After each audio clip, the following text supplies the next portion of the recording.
All right, guys, we're going to talk about the devices that I took on the trip, okay? So I went out prior to this and I bought an Insta360. So I kind of regret that decision. And if I hadn't, I would have just used my mobile phone.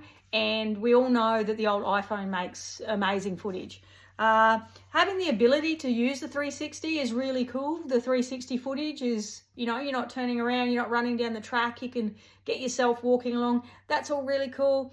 However, the quality is very, very, very poor. When the film gets stitched together to join the 360, you'll see in some of my film, you will see the mountains and the shaking and stuff like that in the background. Wasn't really happy with that.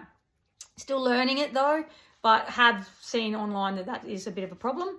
And the other one is the editing is a little bit of a nightmare. It's not easy to edit. So yeah, if I had a choice again, I'd probably go back to the old GoPro. The other one I took was my camera, the Olympus. So yeah, basically having the bigger lens, you know, where there were some monkeys up in the mountains, some sheep, blue sheep, things like that. Being able to have that bigger lens, you would never have got those shots with your iPhone. So having that was great. Carrying it wasn't a massive issue. It's not like back in here in Tassie where you're kind of climbing mountains. You're walking a lot of the way. So I do wish I had have got one of those little clips that go onto your backpack. Something I would look into as well. So you can just, I think you just clip it on kind of like that and it sits there rather than it sort of waving around. I did take the old headphones. Did not use them once. Yeah, maybe if you wanted to download some movies and watch it in the evening privately, you could.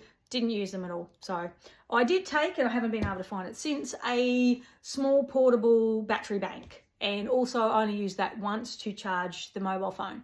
I use the mobile phone to take a few photos, a few videos now, every now and then. But also I tracked all my kilometers for the day with it on an app. So that's where that came into it.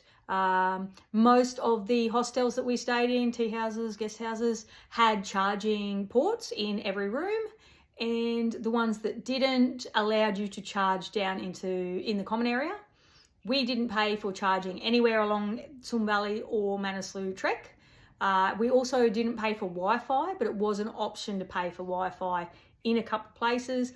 And they're charging around $4, this is Australian dollars, for Wi-Fi and charging and things like that. So it is to be kept in mind. It is good to have a battery bank. I did use it, like I said, once, but I could have done the whole trek without that. So that is something also you don't really need to carry, that you would get away without it.